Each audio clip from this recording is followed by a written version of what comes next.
Oke, halo teman-teman semua. Selamat sore, selamat bergabung di webinar Career Plan Mentorku by Living in Telkom, Preparing Career Plan from the Scratch bersama dua pembicara yang sangat inspiratif pada sore hari ini. Nah, aku juga ingin mengucapkan selamat datang kepada para pembicara kita pada hari ini. Ada Mas Rama Sugiarto dari Telkom Indonesia dan juga ada Mas Muhammad Rizky yang hari ini akan menjadi pembicara pada acara hari ini dan bakal sharing tentang strategi untuk mempersiapkan perencanaan karir bagi teman-teman mahasiswa. Nah, senang sekali aku, Evelyn Jovan Kabandi, hari ini hadir dan juga berkumpul bersama teman-teman semua untuk ada di acara webinar sore hari ini. Nah, teman-teman, pastinya aku yakin teman-teman semua pada excited dan mungkin teman-teman yang udah mendaftarkan diri pada acara hari ini juga pasti penasaran dong gimana sih cara untuk mempersiapkan karir plan yang baik, cara untuk mempersiapkan rencana karir, dan gimana aja sih prospek kerja kira-kira kalau misal teman-teman nanti sudah pada lulus. Nah, tentunya karena mungkin kekepoan itu, teman-teman, hari ini kita bakal diskusi bareng, kita bakal dengerin bareng insight-insight dari Mas Rama dan juga Mas Rizky terkait perencanaan karir yang baik. Nah, tapi nih teman-teman, sebelumnya aku juga penasaran banget nih, tadi kan mungkin dari aku aja nih yang mungkin penasaran tentang gimana sih caranya untuk mempersiapkan career plan. Nah, aku juga mau dengar pendapat dari teman-teman, kira-kira kenapa sih teman-teman tertarik untuk join program kita pada sore hari ini. Nah, mungkin aku tadi udah lihat nih, ada yang udah excited join dari awal, dan mungkin udah ikutin juga acara kita dari awal tadi nih. Mungkin aku mau panggil satu peserta buat sharing, kira-kira apa sih harapannya nanti terkait ikutnya kalian ke acara kita sore hari ini. Nah, mungkin aku pengen dengar dari Fauzi Sofyan mungkin. Buat Fauzi, mungkin boleh sharing? Oke, terima kasih Mbak Evelyn atas kesempatannya. Selamat sore Mas Rama dan Mas Rizky dan teman-teman semuanya. Mungkin izin sharing ya. Kalau saya sih keinginannya sih ya pengen tahu aja gitu beberapa hal yang mungkin nggak akan saya dapatkan di kampus gitu tentang wawasan tentang gimana sih karir kita ke depan, apa aja yang harus dipersiapkan dan apa aja yang akan kita hadapi ke depan gitu. Karena mungkin itu butuh langsung dari seorang praktisi dan dalam hal ini mungkin ada Mas Rama dan juga Mas Rizky yang nanti akan sharing. Dan mungkin ke depannya juga saya pengen banget buat ikut kegiatan dari mentorku yang yang mungkin kedepannya akan ada kesempatan untuk mini internship sih, itu yang saya sangat ingin ikutin. Dan juga mungkin nanti akan sharing juga dengan kegiatan yang 3 hari itu ya Kak ya, kalau nggak salah 3 hari. Itu sih yang pengen saya dapetin. Thanks atas kesempatannya Mbak Evelyn. Oke, thank you Kak Fauzi atas sharingnya juga yang mungkin tertarik buat acara hari ini dan pengen juga untuk ikut program Mentorku by Living in Telkom di tahun 2021. Betul banget teman-teman, jadi nanti di akhir acara kita juga akan memberikan sedikit spoiler ke teman-teman terkait program kita yaitu Mentorku by Living in Telkom dan kira-kira bagaimana cara untuk pendaftarannya bagi teman-teman yang pengen mendapatkan eksklusif program 3 days 2 nights dari Telkom Indonesia. Nah, teman-teman, hari ini kita akan berdiskusi tentang strategi untuk mempersiapkan career plan yang pastinya akan sangat bermanfaat bagi teman-teman, khususnya para mahasiswa dan mahasiswi untuk menentukan peminatan penjurusan, kegiatan-kegiatan di kampus, magang, maupun personal branding untuk membangun CV yang baik ketika nanti kalian akan lulus di dunia perkuliahan. Nah, hari ini kita kedatangan dua pembicara yang sangat keren. Yang pertama, kita nanti akan mendengarkan presentasi dan juga sharing session dari Mas Rama Sugiarto, selaku Assistant Vice President of Human Capital Communication and Employer Branding at Telkom Indonesia. Dan kita juga akan mendengarkan insight yang menarik dari Kak Muhammad Rizky, selaku Recruitment and Assessment Specialist at Telkom Indonesia.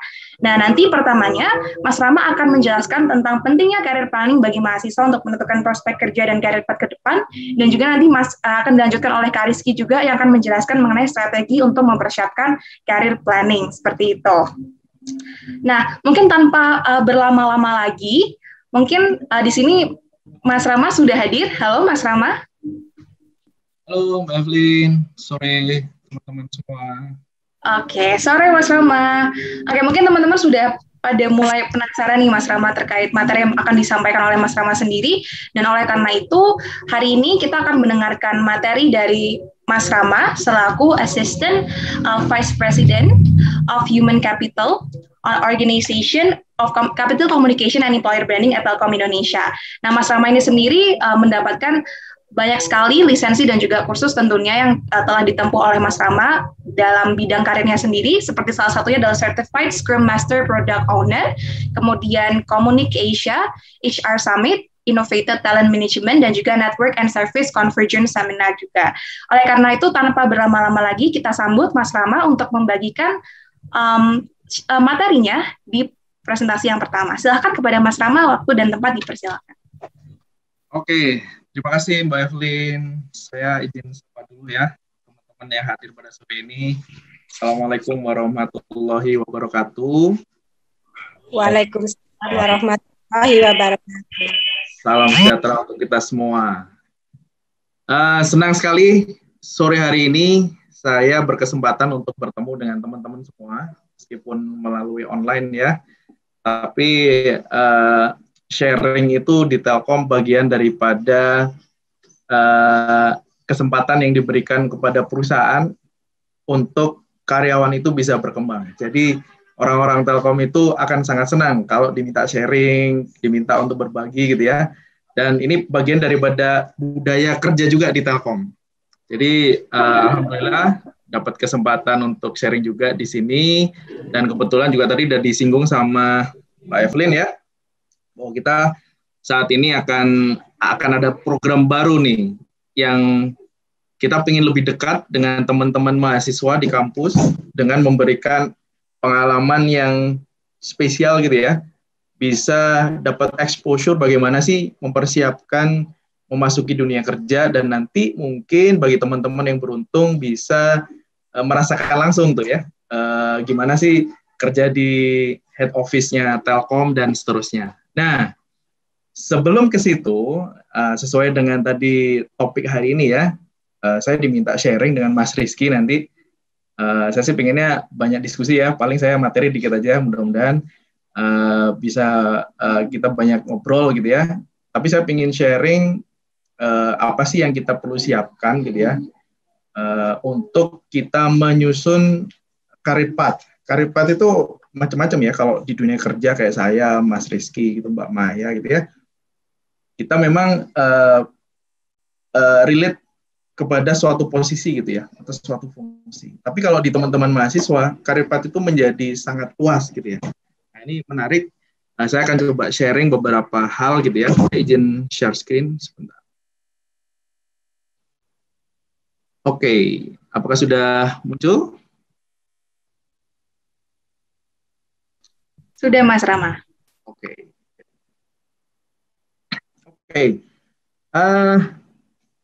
Ada satu statement sih yang saya suka gitu ya. Karena sebenarnya kita nggak tahu masa depan itu seperti apa. Tapi masa depan itu cara terbaik untuk menghadapinya adalah kita harus create itu masa depan kita seperti apa. Jadi kalau kita nggak tahu ke depan itu ada apa, cara terbaik untuk bertahan dalam menghadapinya adalah kita create itu ke depan seperti apa. Jadi saya ambil statement ini ya, facing the future without fear. Jadi kalau kita prepare, kalau kita siap, insya Allah kita nggak akan takut gitu ya. Tapi kalau kita nggak siap, kita nggak mempersiapkan yang harus kita siapkan gitu, pasti akan banyak ketakutan yang akan kita. Ada 3 hal yang ingin saya share. Saya hanya menyampaikan gitu ya ke teman-teman semua di sini. Yang pertama adalah kita harus be aware. Saya ingin ngajak teman-teman untuk mulai aware nih, untuk mulai kritis, melihat apa yang ada di sekitar kita, apa yang sedang terjadi, what is happening gitu ya. Saya ingin ngajak teman-teman untuk kita aware gitu, karena tantangan-tantangan akan berbeda gitu ya. Dan setelah kita tahu, maka saya ingin ngajak teman-teman untuk mulai be prepare. Ada satu mantra di Telkom yang kita nyebutnya start from the end. Nanti saya akan cerita apa maksudnya start from the end gitu ya. Jadi kalau kita merencanakan sesuatu, kita berpikirnya dari akhir, dari ujung. Dan kemenangan itu harus direncanakan. Tidak ada ceritanya kemenangan yang tidak direncanakan. Nah, dan yang ketiga, saya akan ajak teman-teman untuk be ready gitu ya, karena perjalanan kita masing-masing itu pasti berbeda-beda. Jadi kita harus membangun kita sendiri. Saya ajak mulai dari sini teman-teman, untuk kita mulai aware. Ini mitos atau fakta gitu ya. Saya ambil survei terakhir dari teman-teman kampus Update tahun 2021, bulan April kemarin. Ini menarik menurut saya. Secara data itu 66% mahasiswa itu merasa ya, akademis itu tidak cukup untuk mempersiapkan untuk masuk ke dunia kerja. Ini dari 114 kampus, kalau tadi saya lihat datanya ya, itu 66% itu masih merasa bekal akademis itu kurang gitu ya, kalau mau masuk ke dunia kerja. Di sisi lain, hampir 100%, 97%. Mahasiswa itu sadar bahwa untuk masuk ke dunia kerja, untuk kita bisa punya daya saing, maka kemampuan akademis itu yang dibutuhin gitu. Dan itu mungkin tidak hanya didapatkan di kuliah. Nah, maka kita harus kreatif untuk mencari nih apa sih sebenarnya non akademis yang berimpact terhadap peningkatan daya saing kita gitu ya. Kemudian yang menarik juga, saya ambil data gitu ya, bahwa 25% pelajar Indonesia itu punya akses ke konselor, bimbingan karir. Artinya hanya 25% pelajar Indonesia yang punya akses terhadap bimbingan karir yang benar gitu maksudnya ya. Mungkin ya kayak teman-teman gini, punya akses untuk ikut sharing, bagaimana prepare dunia kerja, itu hanya 25% ternyata, secara research gitu ya. Dan ini ironis juga nih, kurang dari 40% pelajar Indonesia yang berpartisipasi pada kegiatan terkait karir. Artinya, sudah kesempatannya sedikit, kalaupun ada, yang minat itu tidak banyak. Padahal ini adalah kesempatan gitu ya, yang tadi, yang teman-teman mahasiswa rasakan sebenarnya, bahwa nggak cukup akademis, butuh yang akademis, tapi secara kesempatan dan minat masih bisa ditingkatkan gitu ya. Dan yang menarik, konklusi dari data-data ini saya ambil dari jurnal gitu ya, bahwa studi menemukan bahwa pelajar yang mendapatkan konsultasi tentang karir sewaktu remaja itu memiliki pendapatan yang lebih tinggi secara signifikan pada usia dewasa. Menurut saya ini logik sih, dibuktikan secara saintifik gitu ya. Makanya teman-teman mungkin harus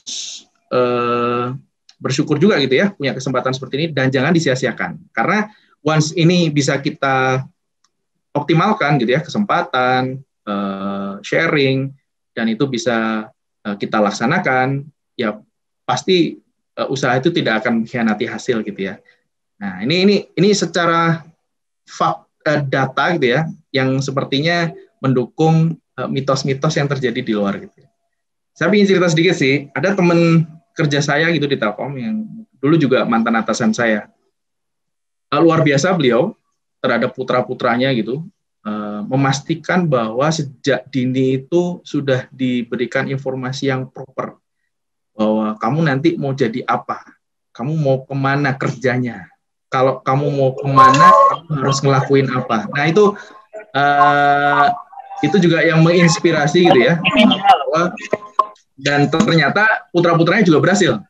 Sekarang ada yang kerja di Bank Indonesia dan seterusnya. Artinya semua yang direncanakan itu alhamdulillah tercapai gitu ya. Dan saya ingin ngajak ke kedua nih teman-teman, bahwa masa depan di dunia kerja itu sangat berbeda. Ada 4 hal sih yang ingin saya highlight di sini. Yang pasti pergeseran signifikan dalam workload gitu ya, antara manusia dan mesin. Nah, ini ada datanya sih dari World Economic Forum. Tahun ini itu komposisi manusia itu 70%. Artinya 29% itu udah mulai digeser oleh otomasi mesin. Dan nanti di 2005 itu bisa 50-50, teman-teman. Dan yang mungkin teman-teman sering dengar juga ya, Industri 5.0 gitu ya. Dan namun ada kabar baik juga, pertumbuhan pekerjaan masih positif. Waktu itu kan dikhawatirkan 65% pekerjaan hilang gitu ya. Terus ada banyak pekerjaan baru. Nah, ternyata secara data ini World Economic Forum juga mencoba research gitu ya. Memang ada 75 juta job role yang akan hilang, teman-teman. Kebayang itu teller bank, kemudian call center, kemudian airport desk. Itu hilang gitu ya, bagian dari 75 juta. Namun ada 133 juta pekerjaan baru yang akan muncul. Nah, ini menjadi opportunity kita semua sih, teman-teman ya. Dan yang pasti, job role baru ini akan mendorong keterampilan baru gitu ya. Arah ke teknologi pasti, karena semua ke otomasi, dari role-role baru yang muncul mungkin akan banyak dari sana. Tapi jangan lupa, human skill juga sangat diperlukan. Leadership, emotional quotient, social influencer, nah itu juga skill-skill yang nanti juga demand-nya sangat tinggi gitu ya. Dan yang terakhir nih yang perlu digarisbawahi, kunci bertahan berkembang itu jangan berhenti belajar. Nah ini yang saya ingin ajak ke teman-teman untuk be aware bahwa di luar sana itu kondisinya udah berbeda, udah seperti itu. Lalu apa yang perlu di-prepare nih teman-teman? Yang pertama, yang pasti ya, design your own dream. Jadi kalau mau ibaratnya gini, kalau kita nggak tahu mau kemana, kita mau ngapa-ngapain juga tanpa arah gitu ya. Dan tadi saya sempat singgung juga, untuk menghadapi masa depan itu cara terbaik adalah kita create sendiri. Jadi kalau ngomong tentang bagaimana sih Mas mendesain karir path gitu ya, yang saya bilang tadi general gitu ya, tidak hanya saya ingin jadi manajer, saya ingin jadi senior manager, enggak. Nah, ini teman-teman mungkin mulai bisa dicoba gitu ya. Set the goal. Set the goal itu kalau bahasa mudanya itu tahu teman-teman mau kemana. Kalau di level mahasiswa sekarang ya, ada 3 hal sebenarnya. Mungkin ini di level SMK juga bisa sih, SMA gitu ya. Ada 3 hal, PMW namanya. Pilihannya mau bekerja, mau melanjutkan kuliah, atau mau wirausaha. Temukan dulu passion teman-teman mau kemana. Wah, Mas, kayaknya saya ini lebih senang jualan nih daripada kerja ikut orang. Oh, berarti passion saya ke wirausaha. Oke, tentukan itu. Kalau memang itu menjadi goal utama. Atau, wah Mas, saya ingin bekerja aja. Kerja di Telkom aja enak. Kantornya bagus gitu ya. Terus bisa disekolahin ke luar negeri gitu. Oke, kalau memang mau bekerja, apa yang harus kita siapin untuk itu? Tentukan dulu, kita mau ngapain. Memang idealnya kita bisa 3-3-nya sih. Ya bekerja iya, kuliah iya, wirausaha iya. Tapi kan kesempatannya lebih kecil ya kalau kita dapat 3-3-nya. Maka tipsnya untuk mempermudah, tentukan prioritas. Teman-teman mau kemana? Itu ada bocoran dikit sih. Kalau saya ambil dari literasi itu, kalau mau menentukan tujuan mau kemana, rumusnya CARE. Clarity, Awakening, Resolution, and Power. Nanti bisa dibaca-baca. Intinya gini, teman-teman harus clear dulu. Saya mau ngapain, mau kemana? Mau bekerja, ya bekerja gitu kan. Terus awakening itu gini, tanyakan 5 kali why. Kalau saya milih bekerja, kenapa saya milih bekerja? Oh, saya ingin bantu orang tua. Kenapa saya ingin bantu orang tua? Oh, nih, sampai ketemu ujungnya. Maka that's your passion. Itu penting, karena itu akan mendorong energi kita gitu ya. Kemudian resolusi ya kita susun rencana gitu, dan empower kita gunakan seluruh potensi kita. Jadi pertama, untuk design your dream, career path, tentukan dulu teman-teman mau kemana. Nah kedua, harus tahu siapa diri kita sendiri itu, dan kita posisi di mana. Banyak orang tersesat itu bukan karena dia nggak tahu mau kemana, tapi dia nggak kenal dirinya siapa, dan dia sekarang ada di mana. Itu juga bisa menjadi tersesat. Jadi penting teman-teman, kalau teman-teman udah set the goal, saya mau kerja nih Mas, maka saya harus reflect kepada diri sendiri. Aku ini orangnya kayak mana? Di kampus, bandel, banyak prestasi, atau saya setengah-setengah gitu ya. Nah, kita harus tahu, dan positioning kita seperti apa. Maka kalau kita sudah tahu kita di mana dan seperti apa, kita bisa merencanain. Kita tahu apa yang harus kita lakukan untuk menuju ke sana. Banyak hal. Ini ada beberapa contoh nih yang saya ambil ya. Nah, contoh nih, kalau teman-teman udah tahu, oke Mas, saya mau ke sana. Saya tahu sekarang ada di sini. Untuk menuju ke sana, nah ini beberapa best practice ini ya. Menurut saya, satu, mulai bangun success story. Jadi kalau teman-teman di kuliah, success story sekecil apapun mulai kumpulin. Karena ketika nanti teman-teman itu melamar pekerjaan di interview, itu yang akan dieksplorasi. Ikut nggak di organisasi jadi leader atau jadi team member, kemudian ikut lomba ini, lomba itu, jadi ketua DKM atau anggota DKM, whatsoever. Bangun success story. Masih ada waktu, teman-teman. Kemudian bangun networking, ini penting, dan komunikasi, karena networking itu tidak hanya sekedar kita kenal ya, tapi kita getting involved dalam satu conversation gitu. Nah, itu juga harus dilatih sekarang. Deketin tuh alumni-alumni yang sekarang udah sukses. Jadikan mentor, lebih ke situ. Kemudian latih leadership dan growth mindset. Nah, mindset ini penting karena sekarang itu harus mindset kita tuh harus eager untuk terus berkembang gitu ya. Dan yang paling penting juga kita mulai bangun tuh personal branding dan karakter kita seperti apa. Dan titik-titik artinya banyak lagi gitu ya, seperti apapun yang teman-teman akan lakuin. Tapi bocorannya, nah 4 hal ini itu contohnya itu ya bisa ikut seperti kegiatan mentorku ini. Teman-teman bisa experience langsung tuh, gimana sih bangun group mindset, leadership, kemudian networking gitu ya. Nah, itu juga banyak hal. Teman-teman bisa belajar sendiri dan seterusnya. Nah, kira-kira ini teman-teman. Jadi, kalau ngomong career path gimana sih, biar saya tahu gitu ya. Ada 3 hal kuncinya. Saya coba highlight lagi ya. Tahu mau kemana, saya sekarang di mana, dan saya ini siapa, dan gimana cara kesananya. Ini yang be prepare. Lalu, be ready-nya seperti apa? Ini mungkin slide terakhir. Be ready-nya itu ya for the real life. Kalau tadi saya bilang, tahu mau kemana. Terus kita udah kenal dan kita ada di mana. Ternyata tidak seindah yang dibayangkan, teman-teman. Kalau tadi garisnya lurus, wah enak aja ngomong, bangun success story, bangun ini, bangun itu. Real life is different. Dan ini semua kuncinya karakter, teman-teman. Nanti teman-teman akan menghadapi itu. Aduh, pekerjaan tidak sesuai dengan ekspektasi. Belajar akuntansi, ingin jadi certified accounting, ternyata ditempatkan di HR. Kemudian ketemu sama bos yang kemarin lagi viral tuh ya, izin sakit, nah, kayak gitu. Harus kerja keras. Kemudian harus ada pengorbanan, harus gagal. Kerjaan dicoret karena nggak meet expectation. Kemudian ada cobaan hidup, pacar minta putus. This is a real life, teman-teman.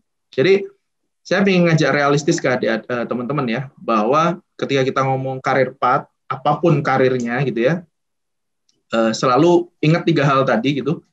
Harus tahu dulu apa, mau kemana, kita di mana, sekali lagi aku ulang ya, dan yang terakhir ini, kita harus realistis, kita akan ngadepin banyak hal, kita harus selalu siap dengan plan B, dan itu kuncinya karakter. Dan saya ambil nih quotes dari mantan Dirut Telkom gitu ya, yang dulu juga Menteri Pariwisata. Semangat yang tinggi itu akan menemukan jalannya sendiri. Jadi teman-teman harus spiritnya itu harus tidak gampang nyerah gitu ya. Karena kita akan menghadapi hal-hal yang banyak sekali yang tidak sesuai mungkin dengan apa yang kita harapkan gitu ya. Lalu ya ini key takeaways-nya sebelum kita diskusi, dan mungkin Mas Rizky juga akan menyampaikan banyak hal gitu ya. Menurut saya ini valid sih menurut saya. Memang ini gambar ini saya yakin sering lah teman-teman lihat gitu ya. Jadi kalau kita ngomong sukses, ini valid nih. Kerja keras, persistence, late nights, rejection, sacrifice, disiplin, itu ingredient yang harus ada. Jadi kalau kita nggak disiplin, ya nggak usah berharap yang gimana-gimana gitu ya. Kalau kita dikritik baper, ya kita nggak akan maju. Kalau kita maunya shortcut, maunya langsung jadi direktur, ya nggak pernah ada gitu. Tapi selain yang banyak hal ini, ada 3 hal yang kita tambahin. Doa itu penting. Jadi setelah kita setting the goal dan apapun tadi itu, doa itu harus. Minta doa ke orang tua, minta konsul ke orang tua, itu penting.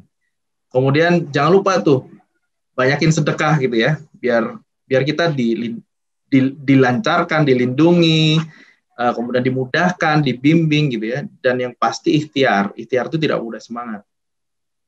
Di level manapun teman-teman sekarang, masih di 3 SMA, masih di kuliah semester 5, semester 6, semester 7, dalam konteks yang sedang dihadapi oleh teman-teman, saya yakin ini valid sih.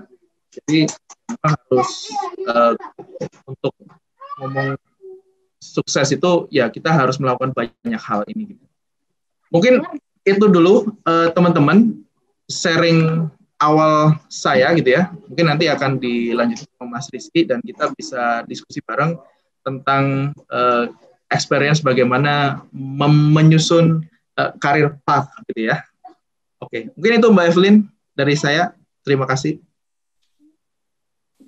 Oke, terima kasih banyak Mas Rama atas insights-nya tadi. Semoga teman-teman juga belajar banyak dari apa yang disampaikan oleh Mas Rama. Menarik banget ya teman-teman, tadi aku ada satu quotes yang inget banget nih di kepala aku, ada semangat yang tinggi akan menemukan jalannya sendiri. Nah, thank you banget buat Mas Rama yang udah bawa kata-kata motivasi juga buat teman-teman. Jadi mungkin nggak sekedar insights juga, teman-teman bisa termotivasi, inspired juga dari kata-kata yang disampaikan oleh Mas Rama tadi untuk segera nih merencanakan karir pas teman-teman ke depannya. Nah, teman-teman, mungkin sebelum kita lanjut ke Kak Rizky, aku ingin menyampaikan informasi yang menarik banget nih ke teman-teman semua. Jadi, di akhir sesi nanti, kedua pembicara kita, Mas Rama dan Mas Rizky, akan memilih 2 penanya terbaik yang akan dipilih untuk mendapatkan voucher link aja senilai masing-masing Rp100.000. Menarik banget ya, teman-teman. Jadi, siapkan pertanyaan terbaik kalian untuk mengeksplor lebih jauh tentang career path dan juga tentang materi dari kedua pembicara kita untuk mendapatkan hadiah yang menarik di akhir sesi. Dan informasi kedua, bagi teman-teman yang ingin mendapatkan e-certificate, nanti di akhir sesi akan ada link form untuk feedback form yang akan disampaikan di akhir sesi. Jadi, pastikan teman-teman standby dan juga mengikuti webinar kita pada hari ini hingga selesai. Nah, selanjutnya kita ada Kak Muhammad Rizky yang sudah bergabung di sore hari ini. Halo Kak Rizky. Halo Kak Evelyn. Oke, nah Kak Rizky ini merupakan Recruitment and Assessment Specialist at Telkom Indonesia dan juga mendapatkan lisensi sebagai Professional Certified Coach dari International Coaching Federation. Nah, pasti tentunya Mas Rizky ini udah tahu nih kira-kira seluk-beluk dari kandidat atau mungkin kayak calon-calon pelamar yang baik seperti apa, dan kira-kira apalagi tentunya mengerti kira-kira nanti applicants yang baik untuk strategi dan juga untuk indikator-indikatornya seperti apa aja yang bakal bisa di-sharing setelah ini. Oke, nah mungkin tanpa berlama-lama lagi, silahkan Kak Rizky untuk mempresentasikan materinya. Kepada Kak Rizky, waktu dan tempat dipersilahkan. Kak Evelyn, saya share screen ya.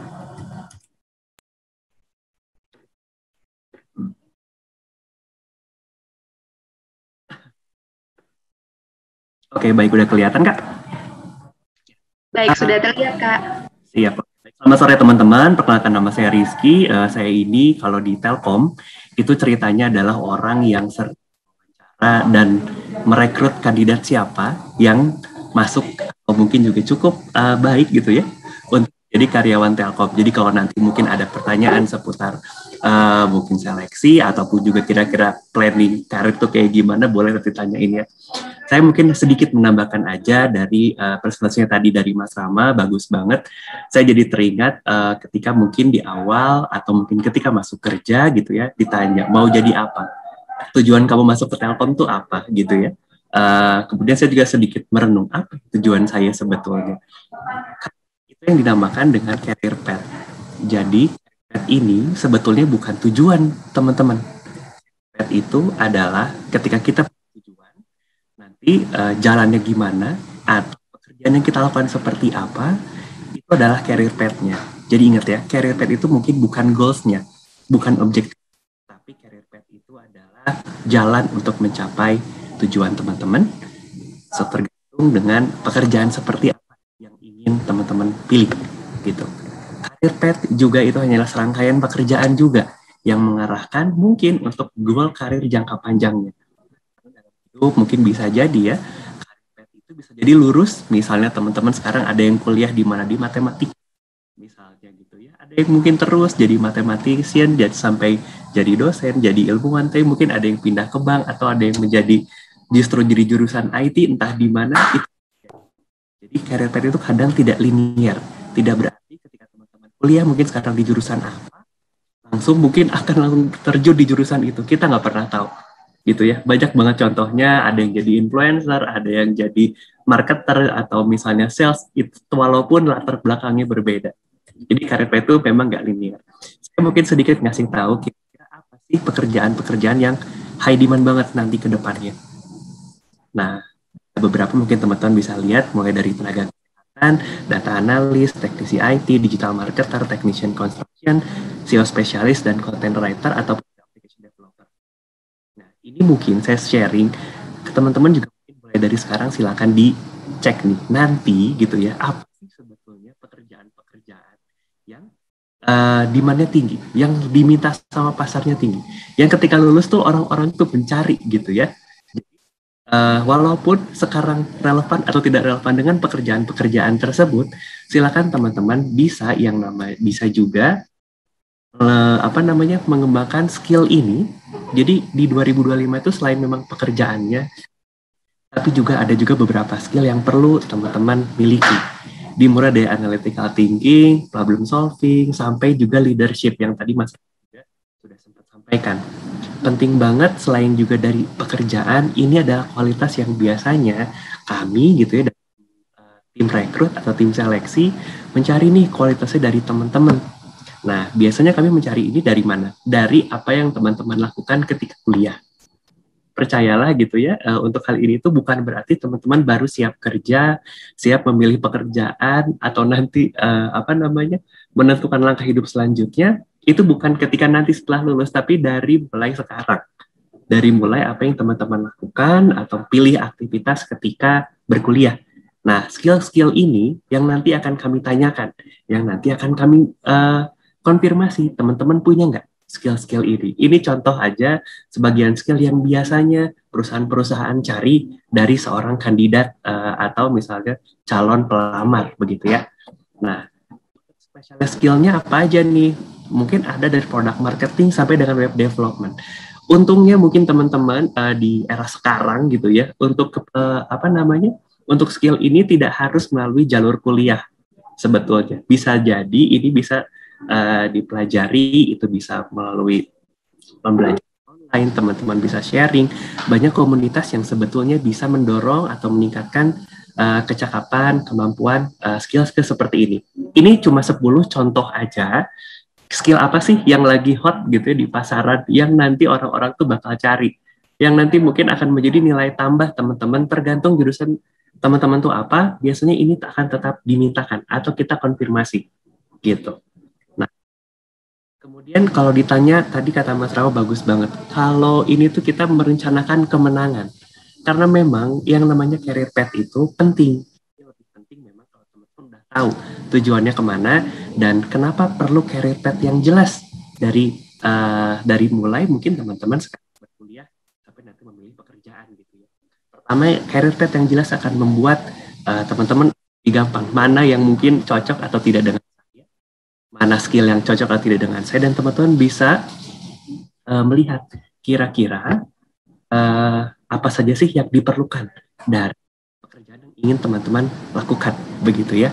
Juga teman-teman kalau memilih sendiri atau mungkin punya perencanaan, biasanya lebih bertanggung jawab. Kemudian juga teman-teman bisa mendapatkan teknologi. Dan terakhir, yang pastinya karena ini teman-teman sendiri yang menentukan, teman-teman sendiri yang membuat rencananya, mungkin teman-teman akan lebih puas ketika itu tercapai. Tapi sebelum masuk ke career path ini, jadi ya dari mulai tujuan ke career path, teman-teman harus cek dulu. Benar tadi kata Mas Rama, teman-teman harus tahu dulu diri sendirinya kayak gimana. Apa yang teman-teman inginkan, apa yang ingin teman-teman capai sebetulnya. Kekuatan kelemahan teman-teman apa. Nah, kita mulai dari mana? Ini saya kasih praktisnya aja ya, teman-teman ya. Konsep namanya Ikigai. Ikigai ini kalau misalnya nanti dari antara teman-teman ada yang masuk menjadi salah satu mentinya di career planning, ini mungkin akan seperti sama. Kalau teman-teman bingung, wah Mas, tadi tuh banyak banget ya pekerjaannya, terus saya sekarang gimana nih, saya maunya apa? Mungkin yang paling dasar, Mas saya nggak tahu saya mau jadi apa sebetulnya, makanya saya datang ke kegiatan ini. Nah, teman-teman bisa nanya 4 hal nih, apa yang teman-teman suka. Ini salah satu yang mungkin akan menjadi hal yang menguatkan teman-teman dalam membuat tujuan, dalam menentukan nanti saya ingin kayak gimana. Apa yang teman-teman suka. Kadang-kadang yang teman-teman suka bisa jadi ini beda dengan jurusan yang teman-teman sekarang tempuh. Gitu. Yang kedua, itu apa yang teman-teman bagus gitu ya. Apa yang teman-teman bisa, apa yang teman-teman kuasai.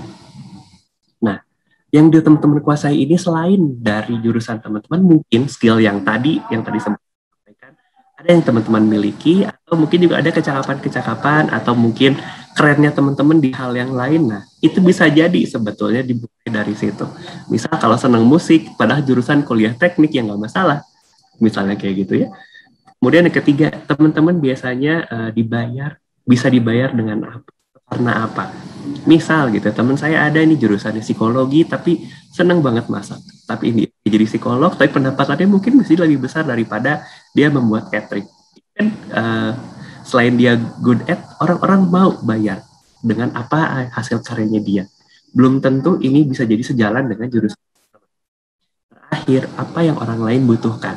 Ini bisa jadi kalau sudah membuat jawaban dari keempat pertanyaan ini, atau mungkin salah satu aja, teman-teman bisa mulai tuh dari situ membuat kira-kira saya nanti mau jadi apa, atau tujuan saya itu apa. Makanya saya jelas nih membuat karirnya kayak gimana. Silakan ini teman-teman kalau mau dicatat, mau ditanyakan ke diri sendiri langsung, saya persilakan. Ya? Ya, mohon maaf kan tadi suaranya agak terputus-putus di akhir. Oke. Baik, jadi untuk yang keempat hal ini, teman-teman bisa tanyakan ke diri sendiri, seperti apa sekarang situasinya, ini barangkali dapat membantu membuat perencanaan atau mungkin menguatkan tujuannya teman-teman. Gitu. Saya coba lanjut. Nah, ketika mungkin sudah ada tujuannya, jangan lupa ini kita punya namanya kaidah SMART. Teman-teman bisa googling aja. Tujuan itu biasanya dibikin kayak gini. Ini contoh. Kemudian kalau udah ngomongin ke karir, baru nih, udah tahu tujuan, baru memuncul lagi ke karir, setelah tahu diri sendiri kayak gimana, cek lagi deh, pekerjaan yang saya suka tuh sebenarnya kayak, tadi kan udah kejawab ya, cocok nggak sama pekerjaan yang ada di luar. Terus kalau milih tempat kerja, cek lagi, sesuai nggak dengan tempat yang saya mau. Kalau misalnya tadi kata Mas Rama, mau kerja di tempat yang keren gitu ya, kayak di Telkom, cocok nggak dengan keinginannya teman-teman? Dan juga cocok nggak dengan value-nya yang ada di kita. Kemudian salary-nya, ini pas atau enggak dengan yang ingin teman-teman inginkan.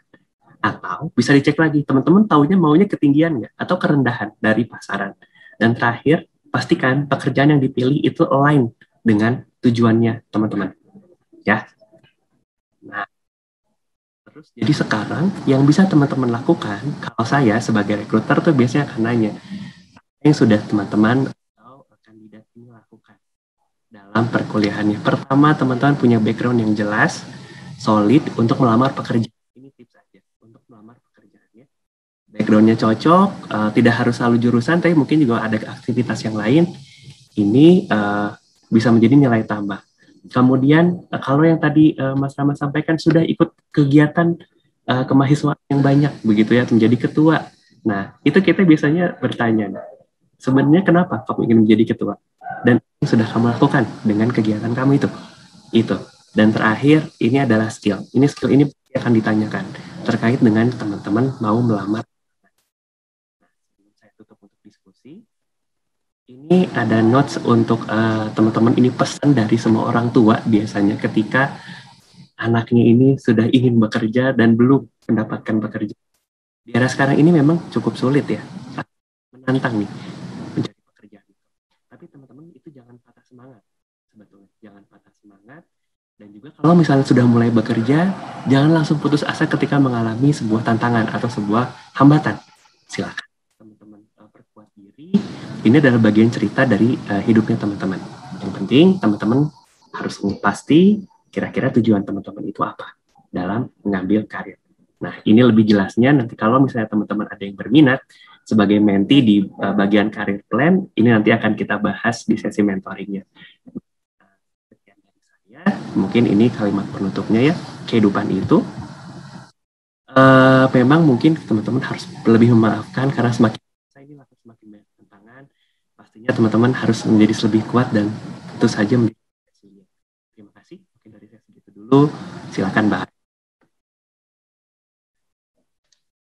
Oke, baik. Terima kasih banyak Kak Rizky atas insights-nya. Tadi kalau misalnya kita dengar presentasi dari Kak Rizky, berarti lebih detail lagi ya nih terkait proses rekrutmen dan mungkin urgensi kenapa teman-teman mungkin di saat usia yang masih muda, mahasiswa dari bukan cuman mahasiswa tingkat akhir atau final year, udah harus mempersiapkan karir planning-nya sedari awal.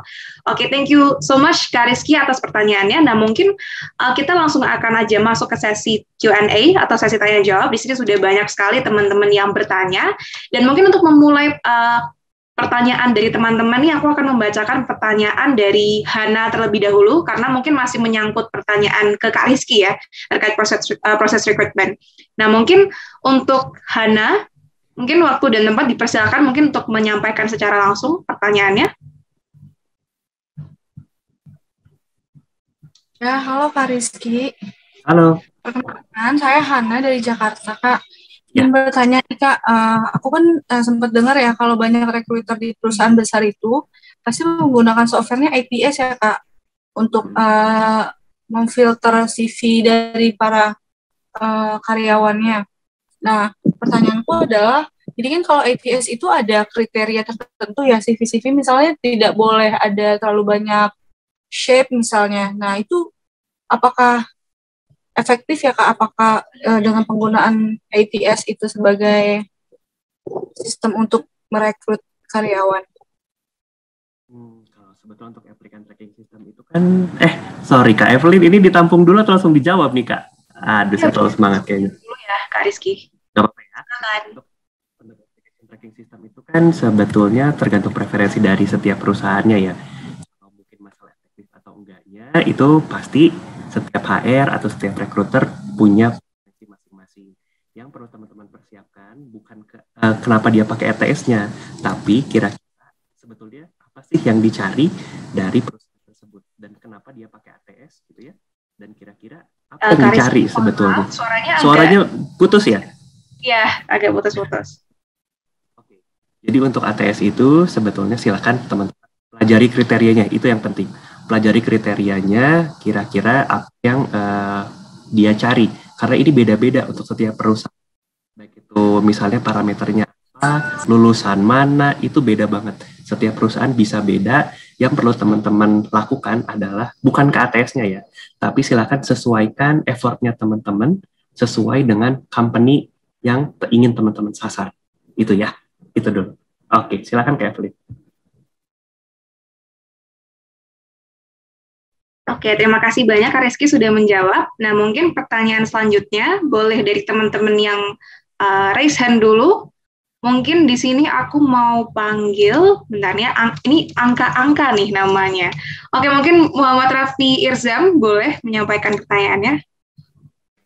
Oke, terima kasih untuk Kak Valen. Selamat sore untuk Kak Rama dan Kak Rizky. Aku mau lebih nanya ke Kak Rama sih ya. Tadi kan ada poin di mana kita harus mengetahui posisi kita itu ada di mana. Mungkin dari Kak Rama bisa kasih tahu tips dan triknya gimana sih kita bisa tahu posisi kita itu lagi, tahu posisi kita itu sekarang bagaimana gitu. Dan mungkin kan kalau misalnya banyak orang-orang atau mungkin saya sendiri kan clueless gitu, saya sudah sejauh mana untuk mengejar plan atau tujuan saya itu lah. Mungkin bisa diberikan tips atau triksnya dari Kak Rama. Terima kasih. Oke, baik. Thank you banget buat Raffi udah menyampaikan pertanyaannya. Nah, mungkin karena sedikit ada agenda, mungkin bisa dijawab oleh Kak Rizky dulu nih untuk pertanyaan dari Irfan mungkin terkait posisi dan mungkin terkait dari stage tadi ya sudah disampaikan Mas Rama sebelumnya. Silakan Kak Rizky. Oke, baik, sebetulnya untuk pemahaman stage ini teman-teman juga harus paham ada di mana itu. Misal ya, posisi tujuannya itu seperti apa. Teman-teman misalnya bisa cek kalau pekerjaan itu punya requirement. Misalnya skill, katakanlah misalnya untuk data analitik. Nah, teman-teman kalau misalnya di komunitas data analitik itu kira-kira bisa ngukur lah dengan peer-nya sejauh mana. Senangnya untuk sekarang teman-teman punya komunitas untuk berbagi, bisa juga punya teman-teman punya mentor gitu ya, untuk ngecek nih secara skill aja dulu teman-teman kayak gimana, udah bagus atau belum. Atau misalnya ketika misalnya teman-teman melamar suatu pekerjaan gitu ya, teman-teman bisa lihat itu kandidat yang lain itu kayak gimana yang melamar. Karena biasanya kalau ini saya cerita postingan job untuk di LinkedIn ya. Kalau di LinkedIn itu ketika kita melamar, itu kan kita bisa melihat kira-kira posisi kita di kandidat lain tuh kayak gimana. Atau kandidat yang lain tuh kayak gimana nih. Misalnya, oh sama-sama ternyata orangnya first level atau pencari kerja. Atau ternyata untuk pekerjaan itu yang mencari atau yang melamar lebih banyak yang sudah senior. Maka kita bisa tahu nih posisi kita itu keinginan kita sejauh mana, cek situasi kita kayak gimana. Mungkin itu dulu kali ya, secara skill aja dulu. Baik, makasih Kathleen. Oke, thank you Kak Rizky. Nah mungkin sambil kita scoring banyak sekali nih pertanyaan, aku juga akan mention pertanyaan yang ada di kolom chat. Mungkin untuk Rani Septia, boleh untuk menyalakan kamera dan menyampaikan pertanyaannya.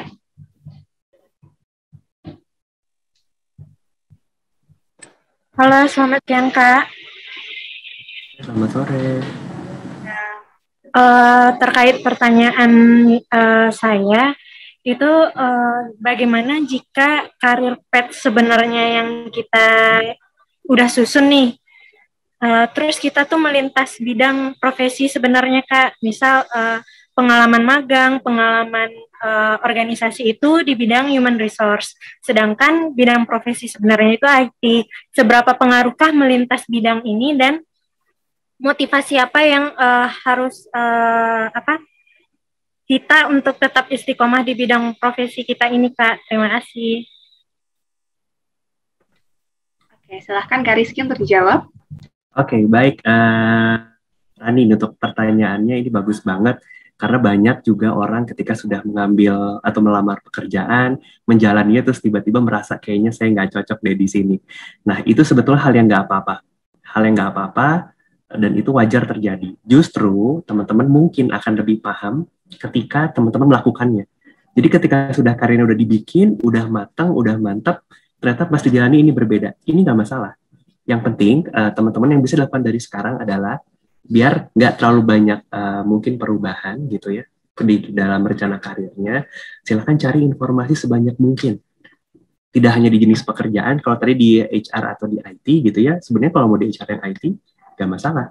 Yang penting teman-teman senang, teman-teman mungkin juga bisa dibayar untuk hal itu, bermanfaat buat orang lain, dan ini masih align dengan tujuan akhirnya teman-teman. Jalannya dari mana, kadang kita juga nggak tahu, karena kehidupan ini penuh dengan kejutan ya. Jadi ketika misalnya kita awalnya HR, tiba-tiba senangnya ke IT, nggak apa-apa. Gitu. Nggak harus satu kali karir path bagus, karir plan-nya oke, satu lurus, terus nggak apa-apa. Kalau nggak belok-belok itu biasa. Gitu, Kak. Semangat ya. Terima kasih, Kak. Oke, thank you untuk pertanyaannya. Nah, aku juga akan lanjut untuk memilih teman-teman yang udah raise hand dari tadi. Mungkin aku akan memanggil Zikri. Silakan untuk menyampaikan pertanyaannya. Baik, terima kasih. Selamat sore semuanya. Perkenalkan, saya Zikri Kurniawan Zakaria dari Gorontalo. Pertanyaan saya, Kak, mungkin ini lebih ke Kak Rama, namun saya tanyakan ke Kak Rizky saja. Seperti yang kita tahu saat ini, banyak perusahaan-perusahaan yang sangat besar seperti Tesla, SpaceX, dan lain-lain itu lebih mengutamakan skill, Kak, dibanding pendidikan. Karena alasannya sudah banyak ilmu-ilmu atau skill yang bisa kita kembangkan di internet dibanding melalui lembaga pendidikan seperti kampus. Jadi pertanyaan saya, bagi perusahaan terutama PT Telkom, seberapa pengaruh atau seberapa berarti seseorang yang jalur jenjang pendidikannya sudah S2 dibanding dengan seseorang yang jenjang pendidikannya S1 namun memperkaya dirinya dengan skill-skill yang dibutuhkan oleh perusahaan dengan cara belajar otodidak sendiri di internet maupun pelatihan yang lainnya. Terima kasih. Wassalamualaikum warahmatullahi wabarakatuh. Oke, saya jawab lagi ya. Oke, Mas Zikri nih, untuk Mas Zikri, kalau misalnya tadi disampaikan itu benar banget. Yang namanya industri pendidikan atau industri lagi. Untuk di pendidikan sendiri, memang ini memang banyak penyesuaian ya, karena kan teknologi jalan semakin cepat, sementara kurikulum akademik kan nggak secepat itu ya untuk berkembangnya. Nah, kalau di Telkom, kalau tadi konteksnya di Telkom ya, di Telkom kita ada yang namanya kalau karir itu ada secara manajemen dan juga individual kontributor. Untuk individual kontributor ini adalah orang-orang yang sebetulnya ini highly skilled banget di satu bidang tertentu. Misalnya di bidang-bidang yang tadi saya sampaikan ya, kayak data analis dan sebagainya. Nah, apakah itu bisa teman-teman self-proclaim juga gitu ya? Kayak misalnya jurusannya peternakan, tapi saya punya certified di bagian web development. Nah, nggak apa-apa, kita akan ujian di situ gitu. Tapi walaupun untuk rekrutmen kita memang masih mencari ya kalau untuk karyawan yang non digital talent minimal itu lurus dulu secara pendidikan. Jadi kalau memang misalnya dikasih inputan macam-macam gitu, nggak terlalu pusing. Kasihan misalnya ini kalau saya misalnya di anak psikologi gitu ya, jagonya misalnya di data analis aja. Tapi ketika misalnya ada rotasi susah nih kalau saya bukan di bidang itu. Nah, kita masih nyari satu linear dulu kalau untuk rekrutmen anak baru, kecuali digital talent yang emang kita hire skill-nya gitu ya. Oke. Terima kasih Mas Fikri pertanyaannya. Oke, thank you buat Kak Rizky dan juga buat Kak Zikri yang udah menyampaikan pertanyaannya tadi. Nah, selanjutnya aku akan juga selang-seling nih dari kolom chat juga. Di sini ada Husnul Qatim yang menyampaikan pertanyaan juga mengenai sistem rekrutmen perusahaan. Nah, mungkin karena di sini kita kehadiran Kak Maya juga, Kak Maya Susanti dari Telkom Indonesia. Jadi mungkin nanti setelah Kak Rizky menjawab pertanyaan dari Husnul Qatim, boleh dilanjutkan oleh Kak Maya juga. Mungkin silakan Husnul untuk menyampaikan pertanyaan secara langsung. Iya Kak, saya ingin bertanya mengenai sistem proses rekrutmennya. Nah, di samping tadi sistem ATS itu kan yang untuk proses rekrutmen perusahaan, saya juga pernah mendengar bahwa sebenarnya ada beberapa perusahaan, mungkin ada juga BUMN dan mungkin juga termasuk Telkom itu sendiri, itu memiliki kuota tersendiri bagi kampus-kampus yang ternama di Indonesia khususnya seperti itu. Nah, kemudian bagaimana peluang bagi kampus-kampus yang tidak mendapat titel tersebut begitu? Terima kasih. Metode berkomunikasi mengharap audiens menjawab agak sulit. Kak Rizky untuk dijawab terlebih dahulu. Oke, baik. Sebetulnya kita nggak pernah ada kuota untuk kampus tertentu. Namun memang untuk Telkom sendiri kita punya jalur kampus hiring ya. Itu beda dengan misalnya dengan web. Jadi kalau memang kampus hiring, ini memang biasanya dengan katakanlah targeted kampus lah, gitu ya. Tapi memang kita punya jalur web. Jalur web itu pasti ini di-open ke siapapun. Ini semua orang boleh daftar, walaupun memang Telkom punya yang namanya campus hiring. Kalau tadi misalnya ada kuota atau enggak ada. Kita punyanya adalah kuota karyawan yang akan direkrut. Bukan ngelihat kuota dari kampus mana ini berasal. Gitu. Oke, silakan Kak Maya kalau mau menambahkan, Kak Min. Silakan Kak Maya. Halo semuanya. Oke, sebentar aku menunggu aku muncul di layar kalian. Sebenarnya aku setuju banget sama apa yang tadi sudah disampaikan oleh Kak Rizky gitu kan. Halo semuanya. Sorry, aku tadi pasang background tapi itu semua aku jadi silver kayak manusia milenium gitu, jadi sebaiknya tidak. Jadi memang kita nggak ada menentukan kuota gitu ya Kak, tapi kita punya nih misalnya, kan semua perusahaan itu dia punya yang namanya, kalau teman-teman tahu kayak blueprint gitu. Kayak negara tuh kita punya undang-undang, nah kita stick sama visi misi itu yang sudah tertera dalam blueprint itu. Misalnya kita butuh 500 karyawan baru. Nah, itu yang kita kejar jumlahnya. Tapi harus kampus ini segini, harus enggak. Tapi sekarang tuh justru kalau nggak salah nih nanti Kak Rizky bisa ini akan nambahin. Karena yang terlibat langsung di rekrutmen itu Kak Rizky. Contohnya kita butuh web developer. Nah, kita akan nyari itu. Jadi baik dia web developer, mereka akan saingan sama anak-anak yang ngelamar untuk posisi ini dari universitas seluruh Indonesia. Jadi misalnya kita buka 5 posisi untuk untuk web developer.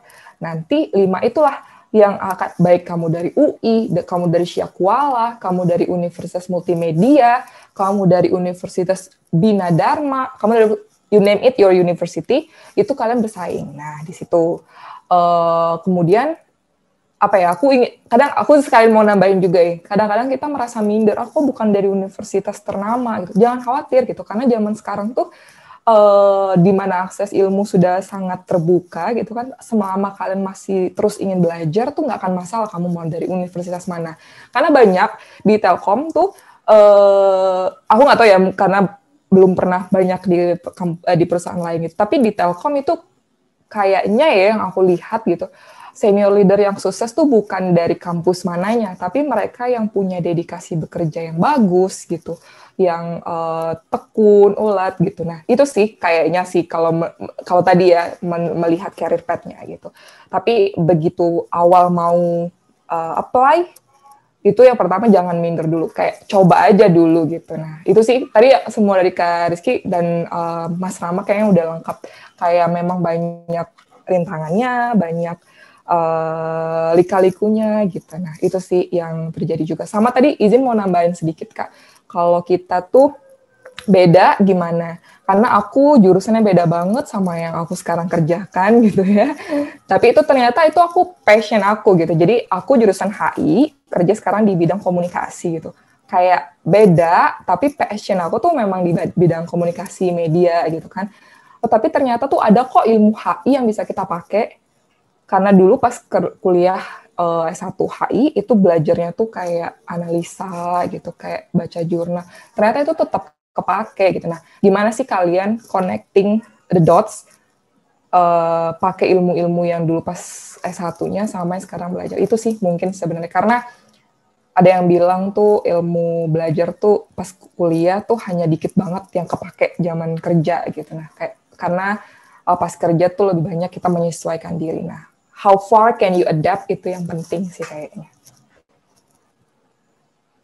Oke, thank you banget Mbak Maya buat jawabannya. Nah, karena kita masih punya beberapa waktu luang lagi, jadi kita akan memanggil teman-teman lagi untuk bertanya. Mungkin selanjutnya boleh nih deh, tadi yang sudah raise hand, mungkin untuk Kak Fauzi Sofyan, silakan untuk menyampaikan pertanyaannya. Terima kasih Mbak atas kesempatannya. Saya ingin bertanya kepada Mas Rizky. Mas Rizky, saya ingin bertanya menurut Mas Rizky pribadi, tadi kan sebenarnya udah dijelaskan ya Mas ya, berapa kriteria yang dibutuhkan untuk Telkom Indonesia gitu, secara talent gitu. Tapi menurut Mas Rizky pribadi, sebenarnya soft skill apa sih yang menurut Mas Rizky itu fit and proper untuk kerja di Telkom Indonesia? Terus ada nggak sih Mas success story gitu, karyawan yang pernah Mas Rizky interview, terus dia sekarang jadi karyawan yang memang berkembang dengan sangat baik gitu, scale up-nya cepat gitu. Dan bagaimana sih kepribadiannya dan sekarang keadaannya seperti apa? Mungkin bisa diceritakan Mas Rizky. Silakan Kak Rizky. Oke, ini kalau misalnya saya cerita ya, dulu kami para pewawancara gitu ya, suka dibilangin kita ini mencari bintang kehidupan. Jadi kalau biasa aja, nggak usah. Jadi memang kita cari orang-orang yang outstanding. Jadi entah itu di bidangnya dengan cara apapun. Tapi kalau misalnya kualitasnya itu kayak gimana, salah satu yang bisa saya kasih tahu, kita punya value BUMN misalnya ya, ada di amanah, kompeten, kemudian harmonis dan kawan-kawan. Nah kita mencari orang-orang yang punya value yang sama dengan kita dan juga sesuai dengan skill yang kita butuhkan. Gitu. Jadi misalnya ada anaknya bagus banget, tapi ternyata emang kita nggak ada kebutuhannya. Misalnya, atau kebalikannya, kalau anaknya bagus banget tapi nggak sesuai dengan culture-nya kita, itu juga nggak susah nih kita terima. Nah, kalau pengalaman tadi misalnya, apakah ada yang saya wawancara terus menjadi sesuatu? Ada. Jadi katakanlah kalau misalnya kita ya, karena sama-sama masih muda gitu, paling yang saya senang banget kalau misalnya ada orang yang saya interview kemudian menjadi top talent. Jadi kalau top talent itu punya banyak privilege lah kalau di Telkom ini. Jadi banyak jalannya, banyak saringannya juga, apalagi kalau udah jadi best employee ya. Jadi, nah, tapi ini belum ada, baru ke top talent aja dan dia anaknya aktif banget untuk ikutan program inovator. Kalau mungkin teman-teman pernah dengar ada yang namanya Amuba gitu ya. Saya senang banget tuh ketika orang yang saya wawancara, saya bisa lihat terus dia tumbuh dan bagus gitu. Bahkan bisa bagus lebih saya, malah melebihi dari saya gitu. Senang gitu. Gitu Mas Fauzi ya. Oke, Evelyn silakan. Terima kasih Mas Rizky. Oke, thank you banget Kak Rizky buat jawabannya. Jadi mungkin itu ya, kalau misal dari Kak Rizky sendiri, ada mungkin value-value khusus nih di BUMN, especially dari Telkom Indonesia sendiri yang mungkin harus dipenuhi. Nah, lanjut aku juga akan memanggil teman-teman yang bertanya lewat kolom chat. Mungkin untuk Sylvia Rosa Manalu, boleh menyampaikan pertanyaannya?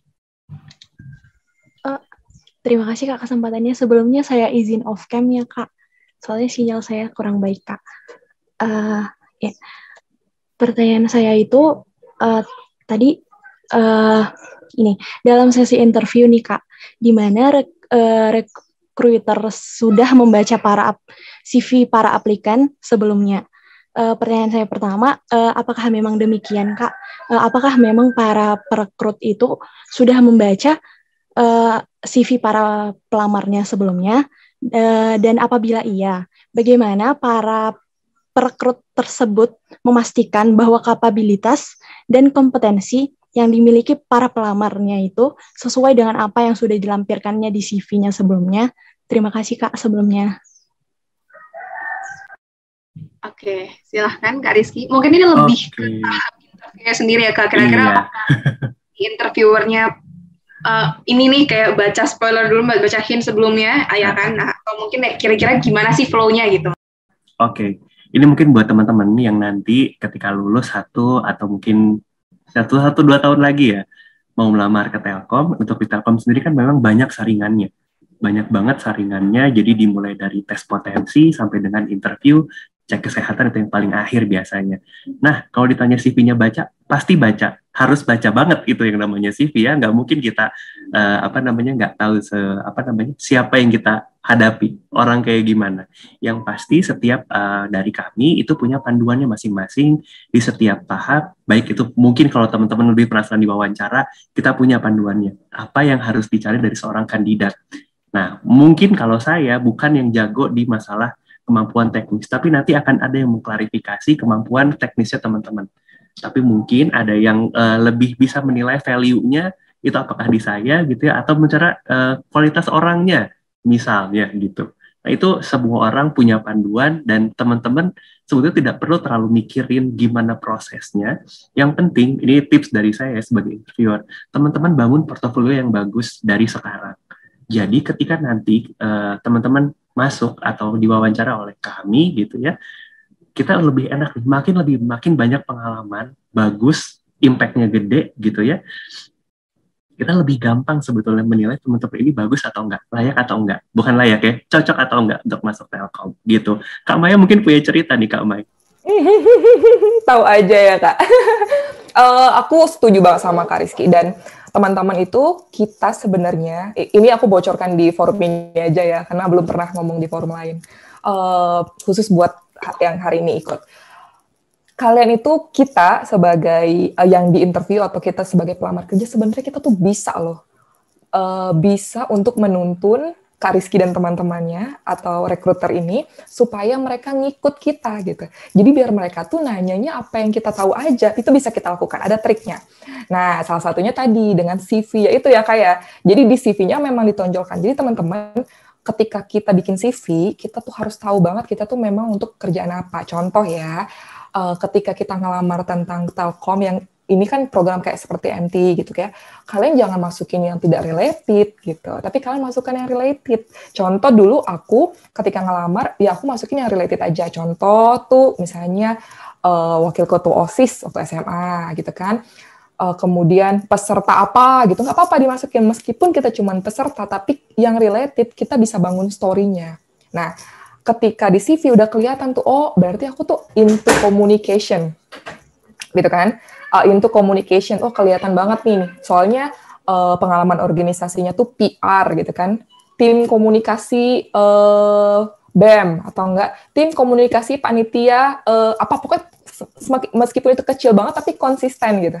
Jadi aku tuh selalu tim komunikasi, head of communication kayak gitu-gitu loh. Jadi kelihatan memang passion dan yang ingin tercapai itu di mana. Nanti begitu interview itu akhirnya itu yang ditanyain interviewnya gitu. Aku kemarin kalau boleh cerita pas interview di Telkom itu hampir 2 jam interviewnya. Dan itu karena ngobrolnya seseru itu sama teman-teman Kak Rizky ya, sama rekruter yang lainnya. Karena ngomongnya jadi kayak pengalaman, oh iya dulu kamu pengalaman jadi tim komunikasi gimana sih gitu. Suksesnya apa, gagalnya apa gitu.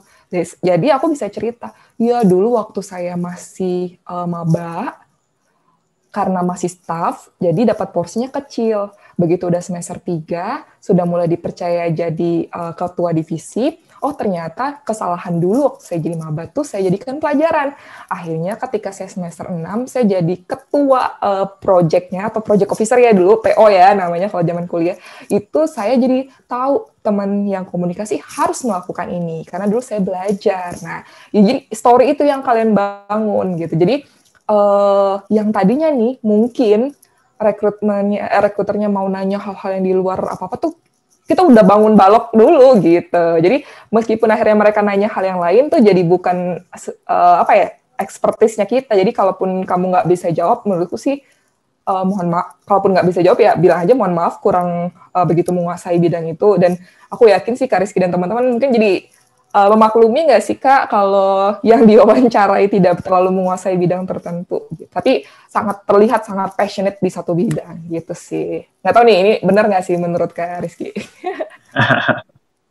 Jujur sih, itu emang itu penting. Jujur itu penting. Daripada make up story ya atau bohong gitu, jujur aja. Makanya mungkin kalau biar nanti jujurnya nggak banyak, jujur nggak banyak bohongnya, nggak banyak ngibul gitu ya. Dari sekarang bikin aja portofolio yang bagus gitu. Jadi benar tadi kata Kak Mai, dari mulai staff konsisten, jadi ada prestasinya, kita kelihatan nih, orang ini berkembangnya kemana, minatnya tuh apa, itu kan kelihatan ya dari yang tadi Kak Mai ceritain, gitu Kak. Ya, aku belajarnya dari Kak Rizky sih. Wah, oke. Thank you banget Kak Maya sama Kak Rizky. Menarik banget nih. Jadi instead of teman-teman mungkin sugar coating prestasi yang udah dapat waktu kuliah, ini teman-teman untuk membangun portfolio yang bagus dan juga konsisten gitu ya, terkait achievement maupun mungkin pengalaman teman-teman selama berorganisasi.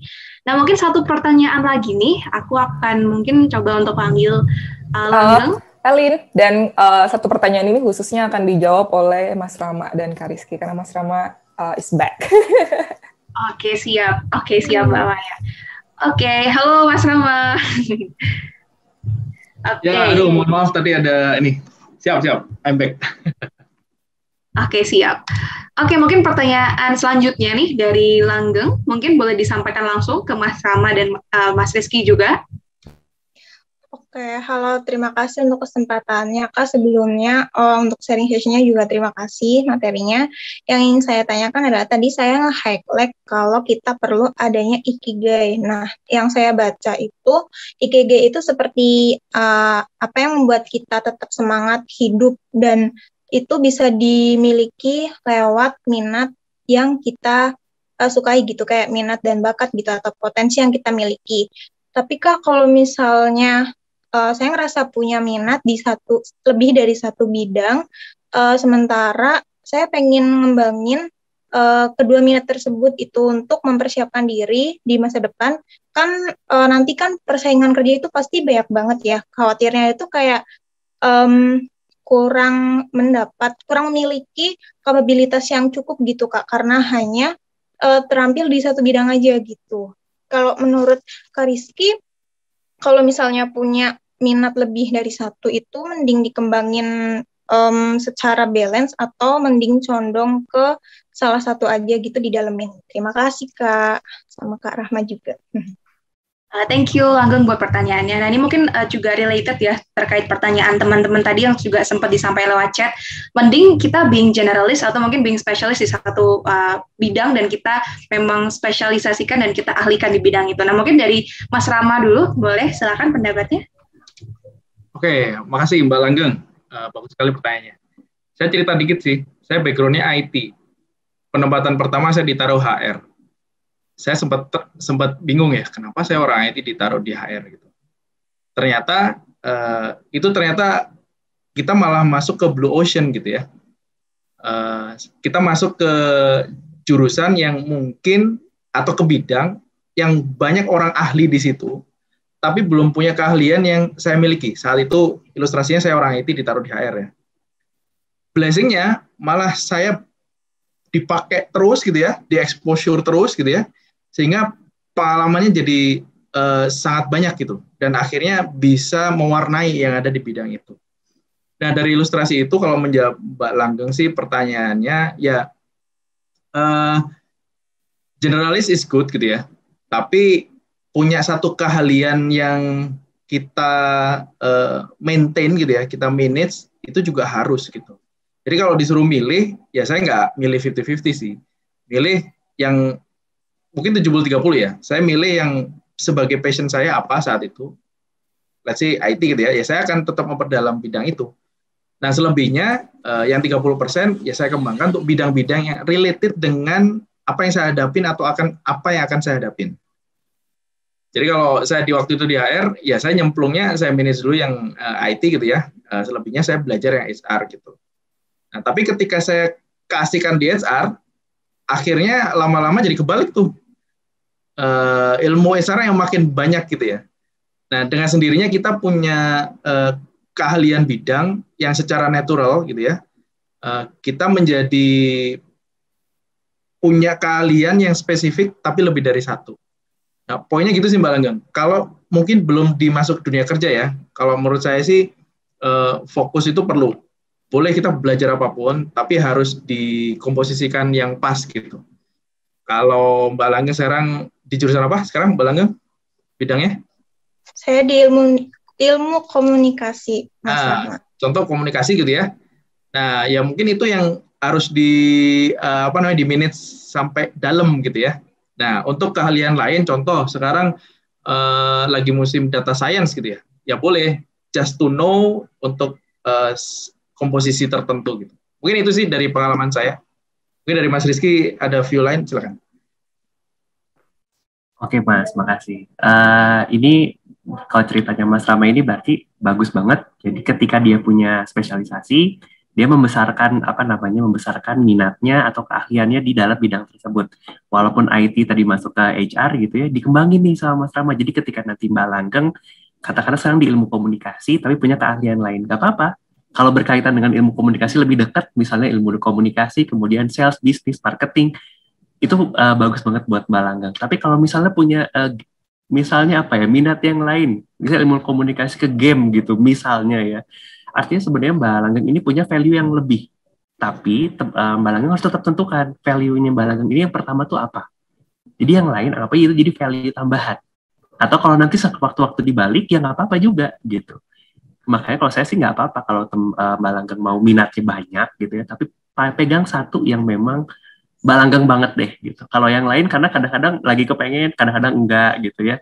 Coba cari yang benar-benar ingin diseriusin yang mana. Kalau nggak tahu yang mana yang ingin diseriusin, seriusin aja dulu semuanya. Nanti juga akan ketahuan kok.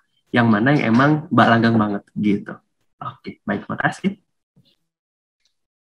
Oke, baik. Terima kasih banyak Mas Rama dan Kak Rizky atas jawabannya. Semoga menjawab ya pertanyaan dari teman-teman semua dan sekaligus menutup akhir rangkaian dari sesi tanya jawab kita.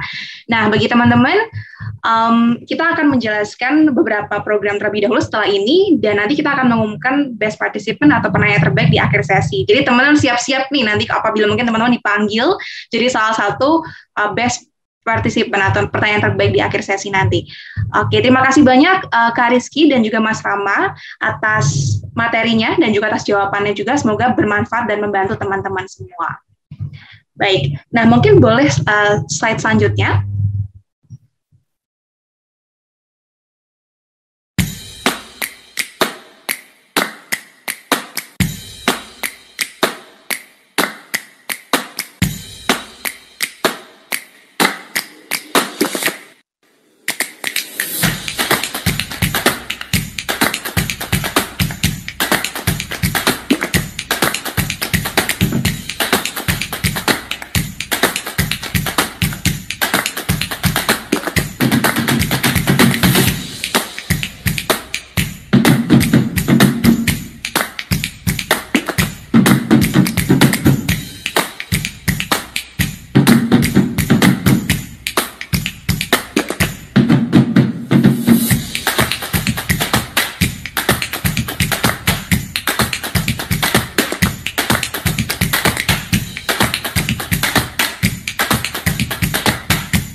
Oke, nah menarik banget ya program dari mentorku by Living in Telkom ini. Nah mungkin teman-teman udah ke-spoiler dikit nih tentang mungkin hint-hint apa aja yang bakal ada nanti di program mentorku by Living in Telkom, dan oleh karena itu mungkin aku akan sedikit menjelaskan program mentorku by Living in Telkom ini. Jadi program mentorku by Living in Telkom adalah sebuah inisiasi dari Living in Telkom dan juga Telkom Indonesia yang bekerja sama dengan Kampus Update untuk menyelenggarakan mentoring session selama 1 bulan kepada seluruh mahasiswa dan mahasiswa di Indonesia untuk mempersiapkan diri dan juga untuk mengembangkan potensinya di berbagai bidang, termasuk career planning, personal branding, communication, scholarship, dan juga pastinya ada nanti growth dan juga design thinking seperti itu. Nah, teman-teman nanti akan dimentori oleh mentor-mentor dari profesional muda Telkom Indonesia selama 1 bulan, dan di akhir sesi nanti bakal ada benefit yang sangat menarik bagi teman-teman yang mungkin udah teman-teman sempat lihat di video yang tadi. Tapi nggak apa-apa, nanti akan aku jelaskan lebih detailnya. Mungkin boleh next slide. Nah, jadi program mentorku by Living in Telkom akan dimentori oleh kakak-kakak dari Telkom Indonesia, para profesional muda, dan yang pastinya akan sangat berpengalaman di bidangnya dan punya credentials yang sangat mendukung di setiap bidang mentoring. Mungkin boleh pertama di bidang career planning and preparation. Oke, nah di bidang career planning preparation, kita pertama ada Kak Niki yang merupakan Partnership Management Specialist at Telkom Indonesia, sekaligus Certified Professional Coach from Coaching Indonesia. Kemudian juga ada Kak Lisa Brina, selaku Assessment Specialist at Telkom Indonesia, dan juga Masters in Clinical Psychology at Universitas Gadjah Mada. Ada juga Kak Alvina, selaku Junior Expert to Product Evaluation and Retirement Telkom Indonesia, sekaligus juga Digital Talent Scholarship dari Kominfo. Dan juga kita ada Kak Adinda Rizky Taria, selaku Synergy Communication Specialist at Telkom Indonesia, sekaligus Top 3 Telkom Athon at Stream UI UX. Kita juga di sini ada kedatangan dari Kak Insan, dan juga kita ada dari Kak Raditya Aditama juga, selaku Junior Expert Creative Production at Telkom Indonesia, sekaligus juga former UI Designer at Tunas Group Tbk. Kita di sini juga sekaligus kedatangan Kak Nisa Wahyuni Dwi Afifah, selaku Multimedia System Analyst di Telkom Indonesia, dan juga merupakan Digital Talent Scholarship Kominfo di tahun 2019.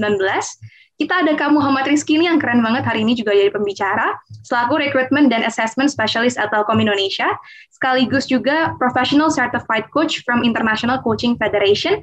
Dan terakhir kita ada Kak Prasetyo Lumadi, selaku Government Enterprise Specialist at Telkom Indonesia, sekaligus Facilitator at Global Youth Summit by Hemisphere Foundation. Lanjut, mungkin kita akan ada di sesi mentoring berikutnya, yakni communication, yang pastinya nggak akan kalah menarik juga.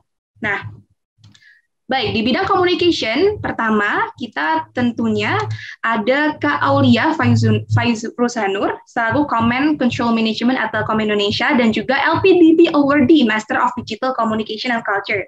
Nah, teman-teman yang tertarik nih LPDP dan lain-lain juga mungkin boleh banget join program kita. Selanjutnya kita kedatangan juga ada Kak Maya Susanti yang juga hari ini bergabung selaku Employer Brand Strategist at Telkom Indonesia, former TV presenter and journalist at TVRI National, dan juga LPDP Awardee dari University of Glasgow, United Kingdom. Lanjut, kita ada Kak Fasya Maudia, selaku Corporate Communication at Telkom Indonesia, LPDP Awardee, dan juga merupakan former radio announcer at iRadio Bandung. Lanjut, kita ada Kak Raza Rasyadan, selaku Industrial Relation and HC Compliance Specialist at Telkom Indonesia, dan juga Duta Wisata dari Jawa Tengah, dan juga sekaligus MC dari Telkom Group.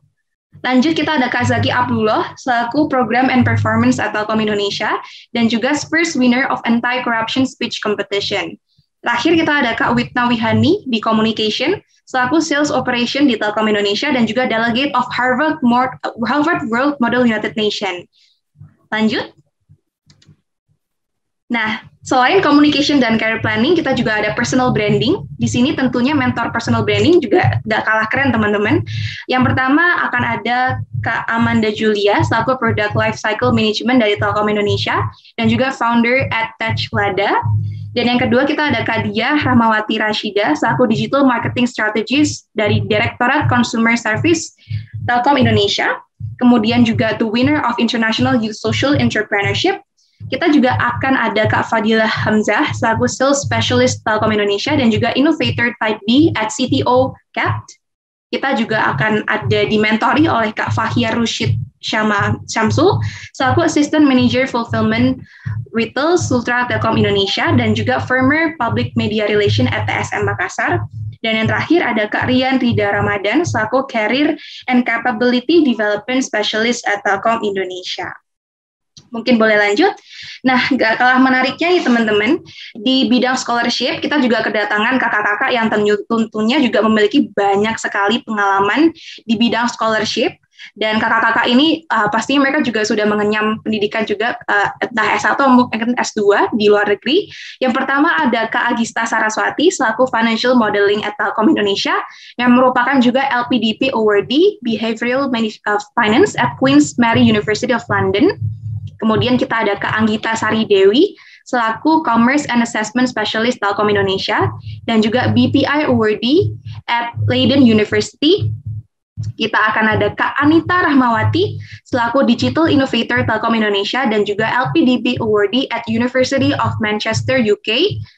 Kita kedatangan juga Kak Nur Naili Fukandari yang nantinya akan mungkin memberi insight tengah teman-teman tentang Monash University dan juga Kak Nur Lain merupakan Telkom Scholarship Awardee dan ada Kak Rian ini adalah merupakan Strategic Investment at Telkom Indonesia sekaligus LPDP Awardee di University of Birmingham.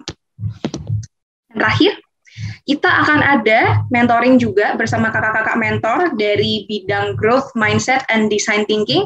Yang pertama ada Kak Anggaris Nando, kemudian ada Kak Bayu Aulia Rahman, Kak Pinkan Priscilia Isra, kemudian Kak Cana Paranita, Kak Rizky Ardi, dan di kelompok terakhir akan ada Kak Nowangga Ilmawan dan juga Kak Reynald Olwan Cesar. Nah, pasti menarik banget nih teman-teman dengan para mentor yang sangat berpengalaman, khususnya di 5 bidang mentoring tersebut. Nah, mungkin boleh lanjut nih buat tahu lebih lanjut tentang benefit as a mentee. Nah, benefit as a mentee nanti teman-teman akan memperluas network, mengembangkan soft skill dan hard skill, dan tentunya mendapatkan e-certificate of completion. Nah, syarat dan ketentuannya sendiri, mahasiswa S1 aktif dari seluruh universitas di Indonesia, memiliki antusias, dan juga teman-teman nanti akan mendaftarkan diri melalui form registrasi yang tertera di poster, yang nanti di akhir sesi juga akan kita lampirkan form registrasinya. Boleh next? Nah, ini pasti nggak kalah menarik, mungkin hal yang teman-teman juga tunggu. Jadi berbeda dengan program mentoring lainnya, program dari Mentorku by Living in Telkom ini menyediakan fasilitas yang sangat menarik, di mana nanti akan ada kesempatan bagi best mentee atau mentee terbaik di program kita untuk mendapatkan kesempatan mengikuti 3 days 2 nights exclusive program with Living in Telkom. Yang pertama, teman-teman berkesempatan untuk company visit langsung di Telkom Landmark Tower di Jakarta. Kemudian teman-teman juga berkesempatan untuk ikut networking lunch dengan Telkom's leader. Dan yang terakhir, teman-teman juga akan tahu nih seluk-beluk gimana a day in the life of a Telkom employee gitu. Jadi teman-teman mungkin bisa dibilang mini internship gitu at Telkom Indonesia di Jakarta gitu. Jadi teman-teman yang mungkin tertarik untuk masuk ke Telkom atau teman-teman yang tertarik untuk melihat BUMN dan teman-teman yang tertarik untuk mengembangkan skill-skill kalian self development, silakan untuk mendaftarkan diri di program Mentorku by Living in Telkom. Seperti itu. Boleh dilanjut? Nah, mekanisme pendaftarannya sangatlah mudah, teman-teman. Jadi, teman-teman bisa mengakses link pendaftaran kita di bit.ly/registrasi mentorku 2021.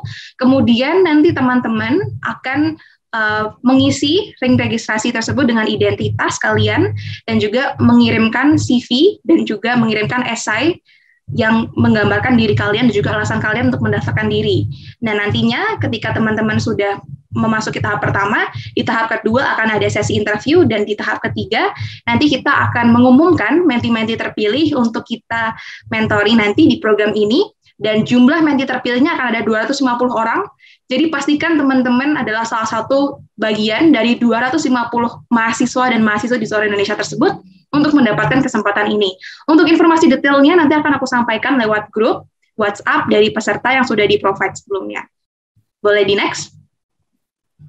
Nah, ini mungkin beberapa pertanyaan ya yang sempat ditanyain oleh banyak teman-teman juga. Kira-kira berapa topik sih yang bisa kita pilih? Nah, karena program ini eksklusif dan dirancang untuk mendapatkan pemahaman yang juga komprehensif di setiap topiknya, jadi satu orang hanya bisa memilih satu topik. Misalkan aku tertarik di bidang scholarship, nanti maka aku akan apply untuk program mentoring di bidang scholarship saja. Namun, ketika teman-teman mengisi form registrasi nanti, kalian bisa untuk menentukan prioritas pertama maupun kedua gitu. Jadi kalau misal teman-teman nggak di prioritas pertama, nanti akan di-assign ke yang kedua, seperti itu. Nah, proses mentoringnya seperti apa sih? Nah, proses mentoringnya berjalan 1 bulan dan sebanyak 4 kali. Jadi nanti dalam 1 minggu akan ada 1 kali mentoring session, seperti itu. Oke, dilanjut. Nah, teman-teman pastikan jangan kehilangan kesempatan ini. Don't miss the chance and go register yourself at Bitly registrasi Mentorku 2021 dan juga menjadi bagian dari program Mentorku by Living in Telkom 2021. Nah, mungkin itu sih informasi-informasi dan juga mungkin hal-hal ketentuan mengenai pendaftaran yang teman-teman harus tahu. Nah, sekarang kita sudah ada di penghujung acara, pastinya kita sudah nggak sabar banget nih untuk tahu siapa sih best participant kita pada acara hari ini. Nah, mungkin sambil menunggu pengumuman best participant, mungkin teman-teman bisa on cam dulu ya, karena setelah ini kita juga akan sekaligus menutup acara dan melakukan sesi foto bersama. Oke. Nah, sebenarnya aku udah punya 2 namanya nih, jadi aku ingin melihat ekspresi teman-teman yang mungkin excited atau mungkin, oh kayaknya gue deh yang menang gitu. Mungkin udah ada yang bisa nebak nih bahwa aku gitu. Oke, sebentar ya. Oke, langsung saja aku umumin. Jadi, best participant dan penanya terbaik untuk webinar Career Planning Mentorku by Living in Telkom hari ini adalah selamat untuk Zikri Kurniawan dan juga untuk Fauzi Sofyan. Oke, terima kasih banyak kepada Kak Zikri dan juga Kak Fauzi yang aktif sekali dari awal hingga akhir on cam dan juga antusias untuk bertanya. Dan untuk menutup acara kita pada hari ini, saya akan memberikan kesempatan kepada Mas Rama Sugiarto untuk memberikan closing statement, mungkin pesan singkat kepada teman-teman mahasiswa, dan juga harapannya untuk program Mentorku Living in Telkom, dan juga teman-teman mahasiswa untuk mungkin ajakan untuk bergabung di program kita. Silahkan, Mas Rama. Oke, makasih Mbak Evelyn. Baik, teman-teman semua, mungkin sebagai closing ya, tadi udah banyak disampaikan oleh Mas Rizky, Mbak Maya, mungkin juga dari saya juga tadi ya. Intinya bahwa kesempatan seperti ini mungkin tidak banyak gitu ya. Dan Telkom dalam hal ini mencoba untuk memfasilitasi teman-teman di mahasiswa untuk bisa mengeksplor lebih banyak secara pengalaman melalui program Mentorku ini. Jadi mudah-mudahan ini semakin menginspirasi teman-teman semua yang hadir dan mungkin bisa mencoba untuk bergabung gitu ya. Dan saya doain mudah-mudahan masuk dalam proses seleksi dan dapat kesempatan untuk ketemu dengan kita di kantor pusat Telkom di Jakarta untuk kita bareng-bareng merasakan bagaimana sih rasanya bekerja di Telkom gitu ya. Jadi ini kesempatan langka, silahkan ajak temannya semua, teman-teman semua, teman-teman juga diajak untuk join. Dan yang pasti pesan dari saya, mudah-mudahan ini bermanfaat buat teman-teman gitu ya. Dan just make it simple gitu. Kalau tadi yang kita sampaikan rada-rada mungkin ada 1-2 hal yang mungkin masih bingung gitu ya Mas Rizky ya. Jadi make it simple aja, jangan usah takut salah, lakuin aja, coba aja dulu. Insya Allah kalau kita semangat, konsisten akan ketemu jalannya sendiri. Mungkin itu dari saya, Mbak Evelyn. Terima kasih sekali lagi teman-teman semua.